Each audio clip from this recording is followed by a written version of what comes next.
Hey there, welcome back to the channel. In this video, I'm going to break down why most women are actually focusing on the wrong hormones when it comes to balancing their hormones. If you've been chasing estrogen, progesterone, or even cortisol and still feel off, this is for you. We're going to talk about the real hormone that drives the show, insulin, because if your blood sugar isn't balanced, nothing else will be either. In my own hormone health journey, I recognized early on that my blood sugar was far from regulated. In 2021, I started to feel off in my body. And this is from years of actually feeling really, really good. I was an avid fitness instructor, was always moving my body, would work out multiple times a day, ate healthy, never had a problem with weight. But then 2021 hit, and all of a sudden, I started to feel just off. And so, like most women, I'm thinking, oh, maybe it's hormone related because blood sugar didn't even cross my mind.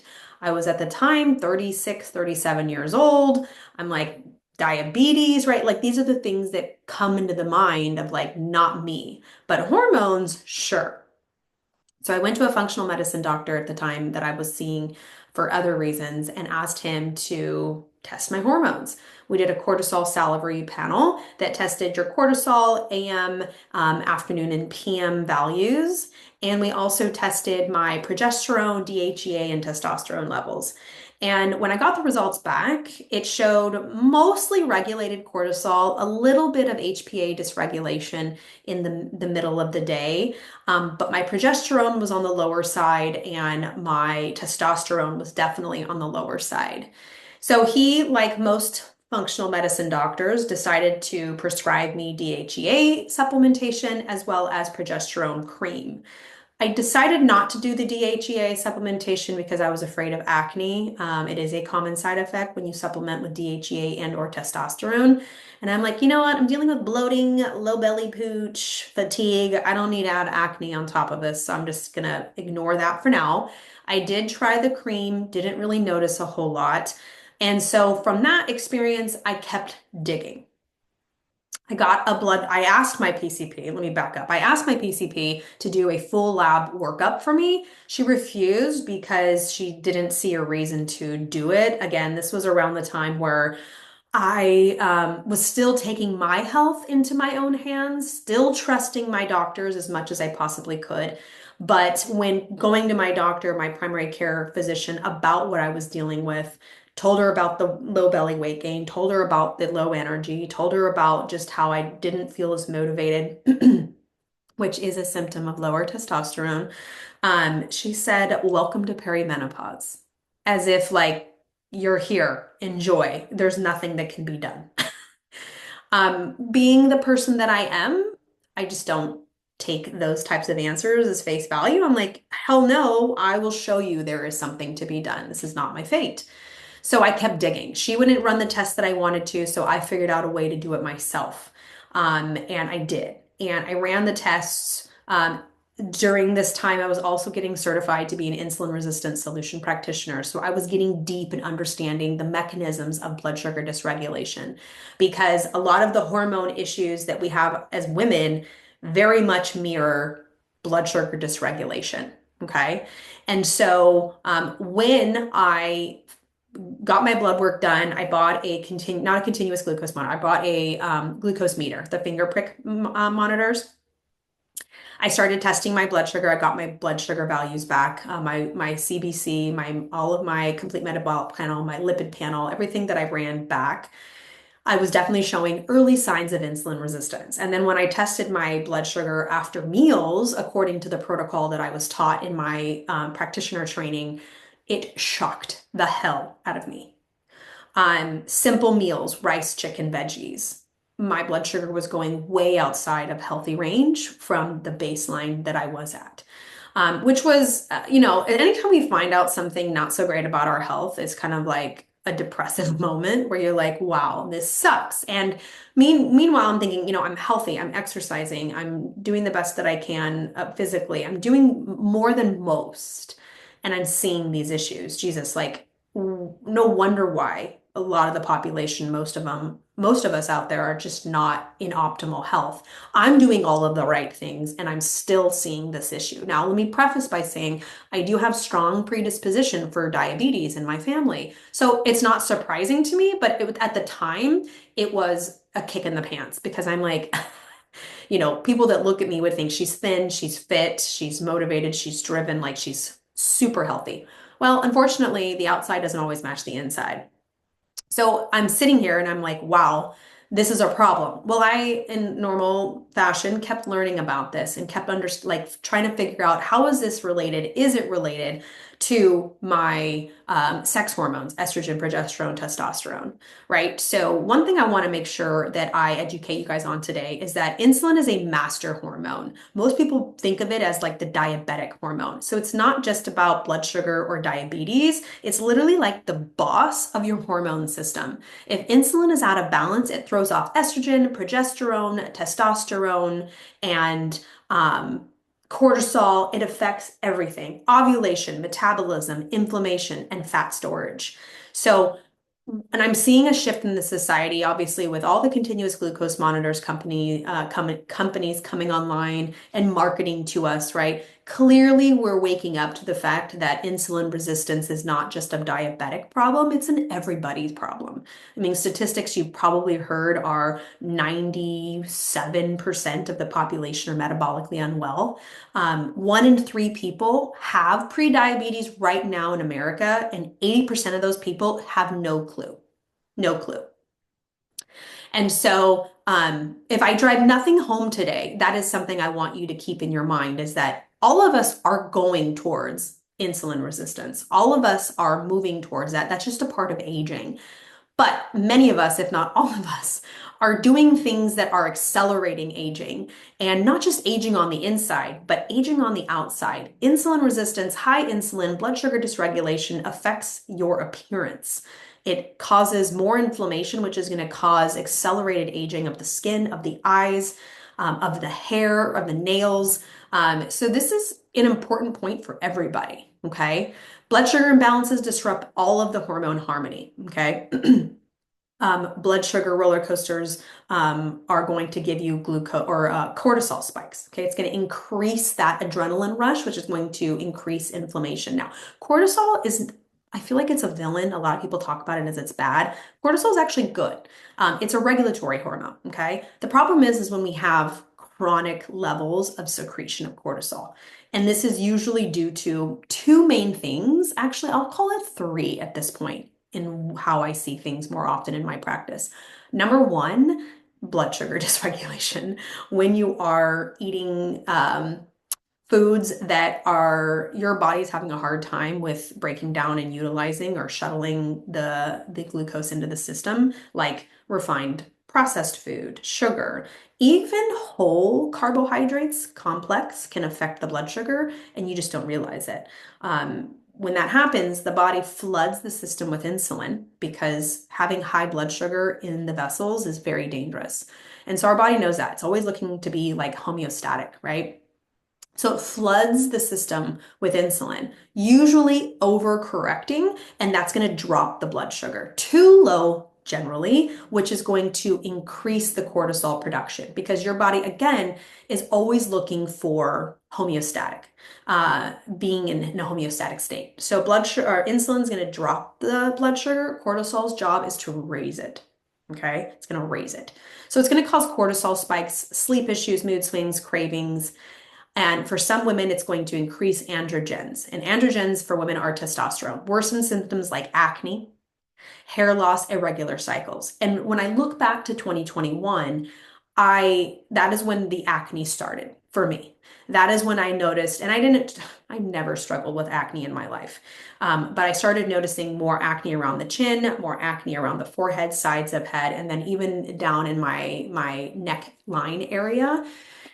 And I'm like, what the hell is going on?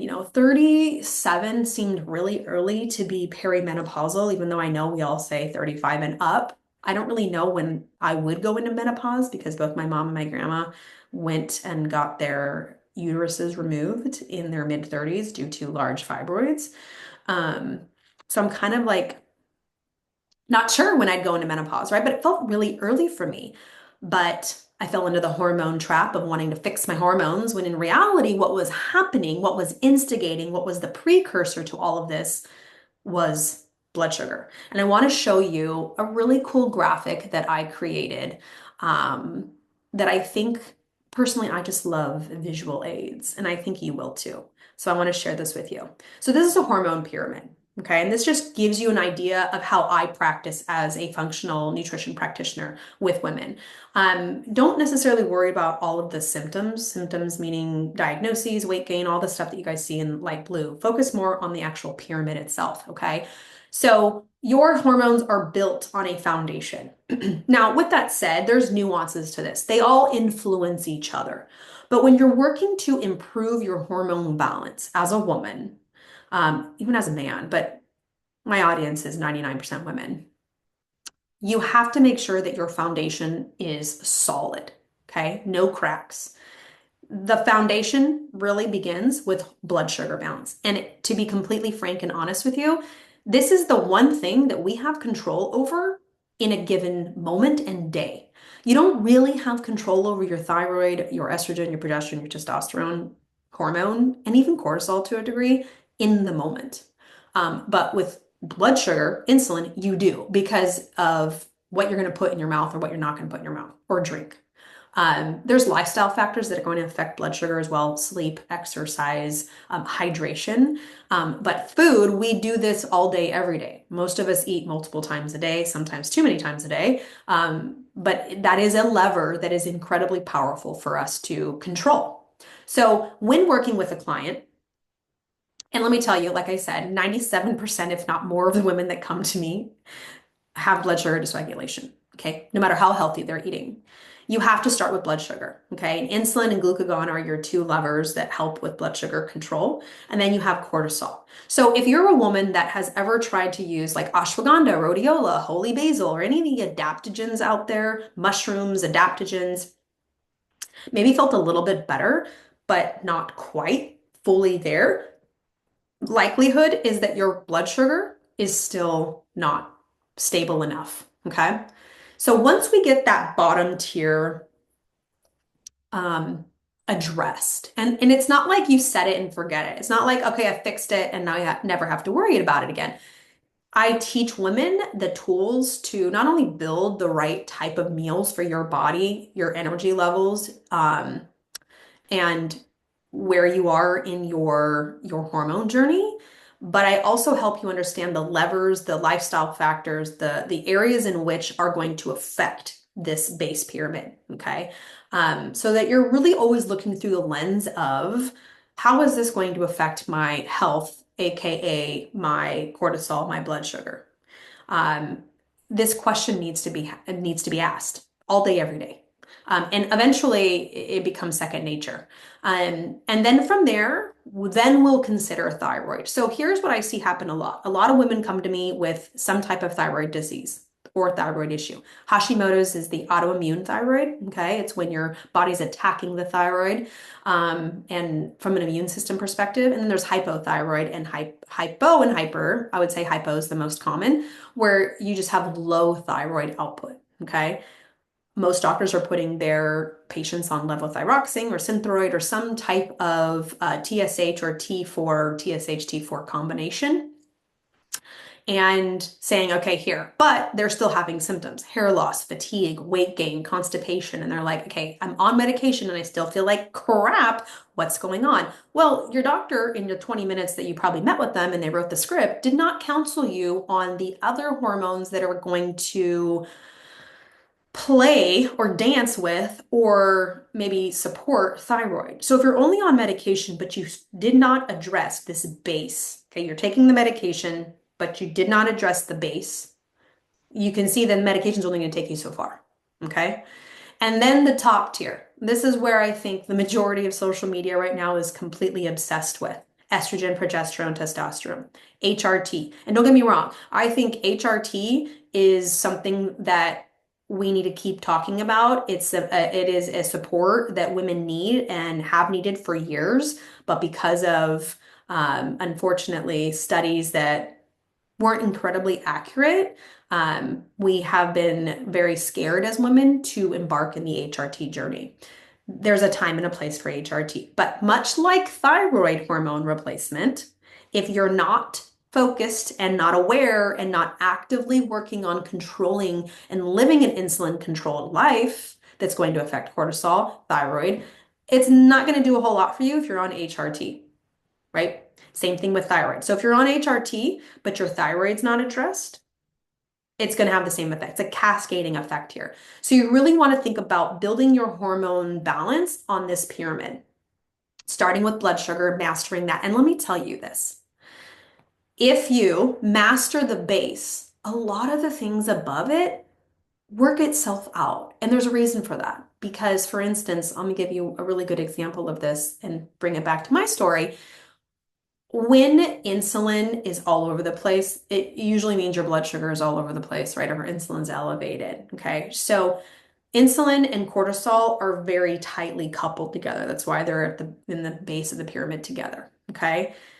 Cortisol is your stress hormone, right? That we all know of. And when cortisol is chronically activated, that's actually going to steal the precursor away from your body's production of progesterone. You can kind of see like the cascade happening here. And cortisol is going to win because in life, right, there is a hierarchy to the importance of the hormones.